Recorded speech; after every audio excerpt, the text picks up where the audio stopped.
सत्य भाग 5। और उसके उत्तर पाड़ने देखकर त्रसित हो जाते। कितनी मिठाइयाँ लेता है। ऐसे उत्तर पाड़ने से तो तप न करना चाह। मैं तो कभी अपने तप का महोत्सव पत्रिका आदि नहीं करवाता। हमें तो मोक्ष के लिए तप करना है। ये सब धमाल जलसा करने के लिए तप थोड़ी है। कहो, अहंकार प्रेरित स्व प्रशंसा, उसमें नम्रता की माया, पर प्रशंसा सुनकर ईर्ष्या और फिर उस पर क्रोध प्रेरित निंदा। उस साधु ने क्या पाया? तप करने का क्या फल मिला उसे? हम भी ऐसे ही स्व प्रशंसक पर निंदक तो नहीं ना? अपने अखंड एकाशना आदि की अल्प द्रव्य वापरने की प्रशंसा और नवकाशी करने वालों की अनेक द्रव्य वापरने वालों की निंदा तो नहीं करते हैं ना? तो व्याख्यान करता भी इस दोष से बचे हैं क्या? अरे गुरुदेव, आपके आशीर्वाद की ताकत निराली है। संघ में 10 वर्ष से चल रहा झगड़ा जो किसी हालत में शांत नहीं हो रहा था, मैंने सिर्फ 5 मिनट प्रेरणा की, मेरी आंखों में आंसू आ गए और झगड़ा मिट गए और व्याख्यान तो जोर दौड़ रहे। रोज लगभग 1000 व्यक्ति। रविवार को तो बैठने की भी जगह नहीं मिलती।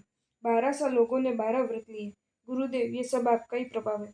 बात भी सच्ची, लेकिन इस सुगंधीदार बासुंदी में अहंकार नामक जहर मिल गया, और वह तो मौत ही देता है ना। बासुंदी की मिठास का सुख 2 मिनट का, और जहर से होने वाली मौत का दुख कितना भयंकर। वैसे ही स्व प्रशंसा से प्राप्त हुआ अहंकार प्रेरित आनंद कितना तुच्छ। उसके सामने जो पाप कर्म बंधे, जो स्वगुणों का कत्लेआम हुआ, वह कितना भयंकर।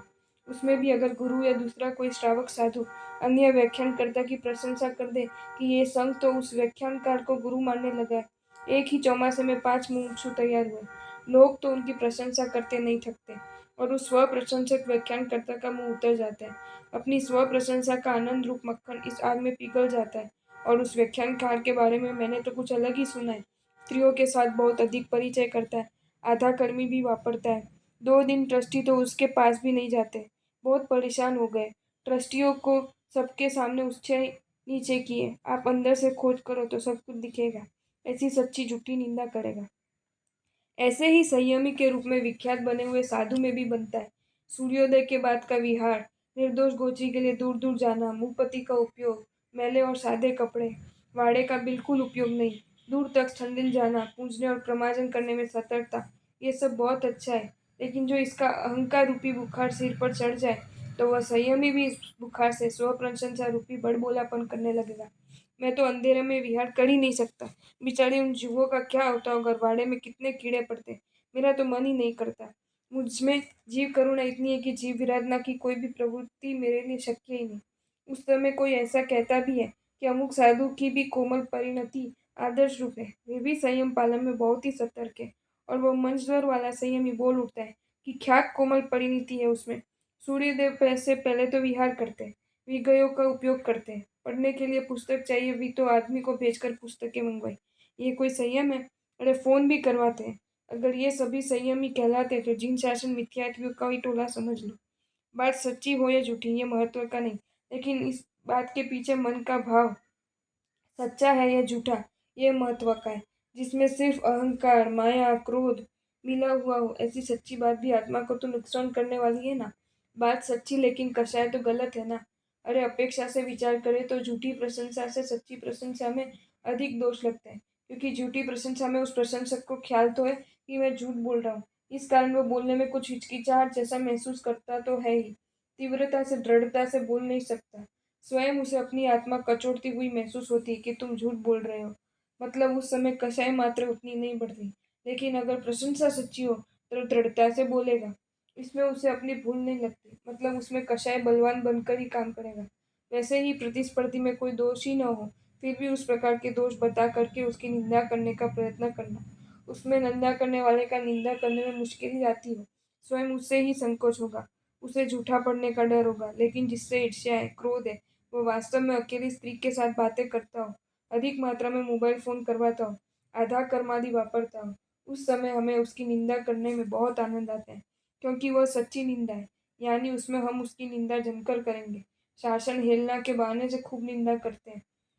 ऋण शासन कोई रास्ते में रहा हुआ सार्वजनिक स्थान है कि ऐसे भ्रष्टाचारी भी उसमें घुस जाए? इस प्रकार जोर जोर से बोलेंगे। हमें ये खबर भी नहीं कि इन सब में शासन हिलना नहीं है, मात्र उसके प्रति द्वेष ईर्ष्या ही अपने पास उसकी निंदा करवा रही है। और उस शत्रु में दोष होने से अपने द्वेष ईर्ष्या अधिक मजबूत बनकर उभरे है। अगर उस प्रतिस्पर्धी के स्थान पर अपना शिष्य अपना परम मित्र कहलाता साधु ही ऐसा शिथिलाचारी होता, तो हम क्या करते? गुरु होने के कारण उस शिष्य को निकाल देते, उसके साथ मैत्री तोड़ देते, या फिर ऐसा कहते कि ये काल ही ऐसा है, सब छदस्त है, छोटे बड़े दोस्त तो रहने ही है, हमें क्यों किसी की निंदा करें। ये होशियारी शिष्य मित्र के स्थान पर आई और प्रतिस्पर्धी के स्थान पर नहीं, ऐसा क्यों? निश्चय से समझना कि आध्यात्मिक क्षेत्र में मिलने वाले लाभ या हानि मुख्यतः से अपनी परिणति के ही आधार से है, और ये परिणतियां कदम कदम पर बदलने वाली है। मोहनीय कर्म की 26 प्रकृतियां वास्तव में मोहित करने वाली है, भ्रमित करनी है, उल्टे रास्ते ले जाने वाली है। हम कुछ अलग ही समझते हैं, संपूर्ण जिंदगी तक भ्रमणा में ही रहते हैं, उसके कारण आत्महित खोकर अनेक कर्मों का बांध कर अशुभ संस्कारों के कारण अनंत के यात्री बन जाते हैं। हम निश्चय करें कि मैं स्वयं की प्रशंसा नहीं करूंगा, लिखूंगा नहीं, सुनूंगा नहीं, इच्छा भी नहीं करूंगा। वैसे ही परनिंदा नहीं करूंगा, लिखूंगा नहीं, नहीं सुनूंगा, इच्छा भी नहीं करूंगा। अगर इतना करेंगे तो प्रशमरति कर्ता के कहे अनुसार हम अहंकार का मूल छेद कराने वाले होंगे। अहंकार का संपूर्ण नाश ये तो महारथियों के लिए भी अत्यंत कठिन काम है, मगर हम सहजता से इसे साध सकते हैं, स्व प्रशंसा और पर निंदा त्याग करके। મનથી વિચાર્યા વીણ બોલે તે અસંગીય કહેવાતો, बुद्धि राज में तोड़ीने बोले थे मुनिवर मलकातो। धन्य थे जीव दो प्रकार के हैं, संगी और असंगी, जो मन पर्याप्ति पूरी होने से मनोवर्गना के पुद्गलों को ग्रहण करके विचार करने की क्षमता धारण करते हैं, वे संगी जीव। जिनके पास ऐसी शक्ति नहीं वे असंगी जीव। इसमें दो इंद्रिय, ते इंद्रिय, चौड़ और सन्मुची पचेंद्रिय तीरंज के पास जीवा है, वे बोल सकते हैं, आवाज कर सकते हैं, लेकिन उनके पास मन नहीं होता, इसलिए वे जो कुछ भी बोलते विचार करके नहीं बोलते, विचार किए बिना ही वैसे शब्द निकालते हैं। लेकिन उनके पास भी आहार आदि संज्ञाएं हैं, फिर भी लंबा विचार कर सके ऐसी दीर्घकालिक की संज्ञा नहीं, इसलिए वह असंगी कहलाते हैं। इसका मतलब ये हुआ कि जो मन से विचारे बिना बोले वो असंगी।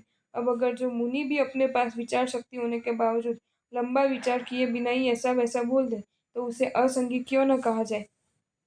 मिथ्या दृष्टि के 21 गुणों में भी दीर्घ दृष्टि नामक गुण दिखलाया है।